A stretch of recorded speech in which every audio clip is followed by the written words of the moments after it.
Welcome to Tom and Ben News United Kingdom, and we start with breaking news that an extract of the Queen's death certificate has been released, which shows that she has died of old age. The Queen's daughter, Princess Anne, is named as the informant on the document which would have notified the local registrar of her mother's death.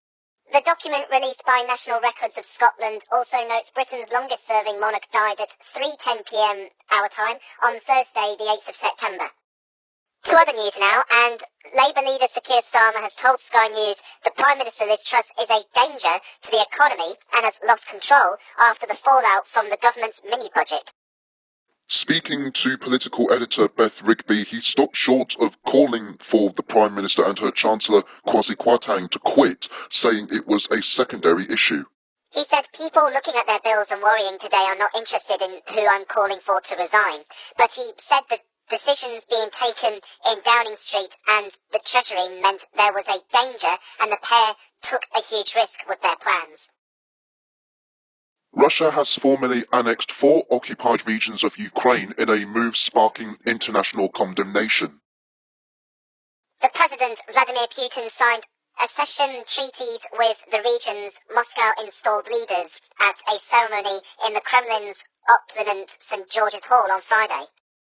Watched by members of the political elite, he declared the regions would forever be a part of Russia. Kiev reacted by launching a new fast-track bid to join the NATO alliance. A driver had a lucky escape after flipping their car on a busy Derbyshire dual-carriageway. The accident, which took place on the A61 in Chesterfield on Thursday, caused delays in and around the town. The vehicle crossed over the central barrier of the road and landed on its roof. Derbyshire police were in attendance and were assisted by Derbyshire Fire and Rescue Service. Police found that the car had crashed on the northbound carriageway close to Chesterfield College and had flipped onto its roof. Scottish, Welsh and Northern Irish finance ministers have condemned Downing Street's huge gamble on public finances, accusing the Chancellor and Prime Minister of making the economic picture for the UK significantly worse. In an explosive joint letter to Chancellor Kwasi Kwarteng, the ministers accused the UK government of cutting tax for the wealthiest without any credible explanation of how these will be paid for.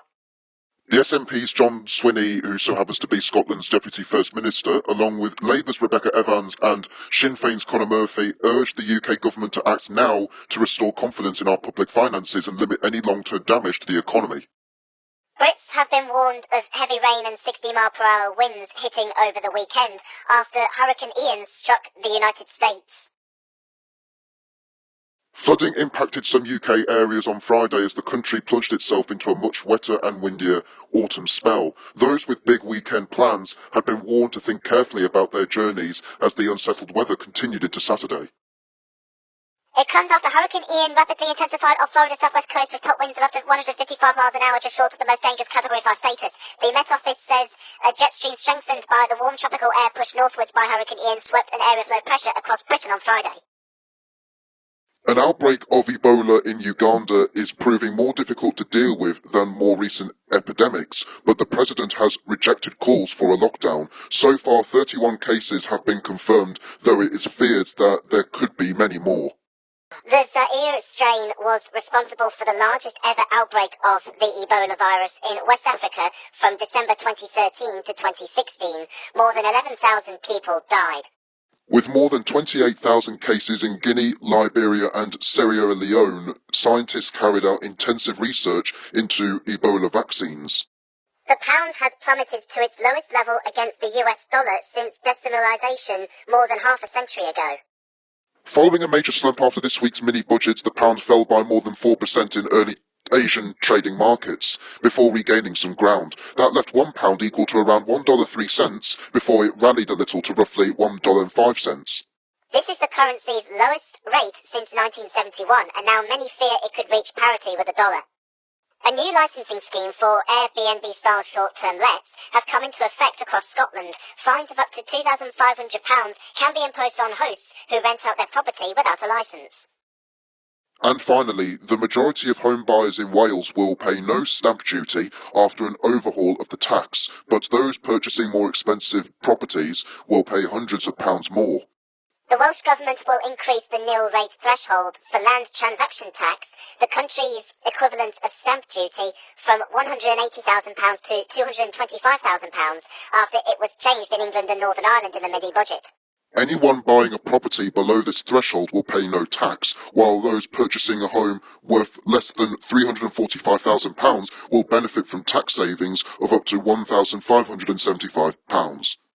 Just before we go to the viewers' news, there is breaking news coming in that a landslide has blocked a road in Snowdonia after strong wind and rain hit North Wales. The A498 was shut in both directions between the Penagord Hotel and the Prince Llewellyn Hotel in Bethgelert.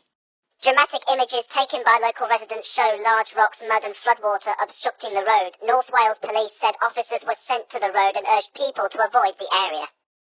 We go straight to viewers' news now, and Talking Tom and Friends channel says that oil prices are tumbling to their lowest level since January.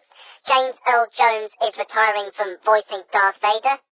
A prehistoric human jawbone has been found in the Iowa River, and the local Salvation Army volunteers in Puerto Rico is to help with the Hurricane Fiona recovery.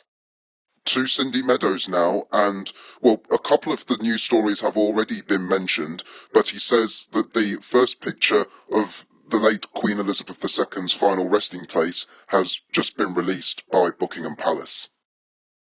To your weather now, and it will be cloudier in the north with spells of rain moving across Northern Ireland and Scotland during this afternoon and into the evening.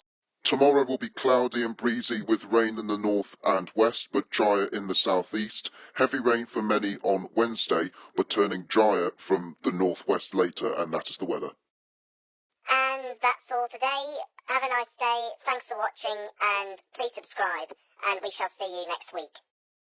As per usual, you can visit us over on our Facebook page. That's www.facebook.com/TomandBenNews4UK. Use the link in the description or the Facebook app. Either way, please click the like and follow buttons.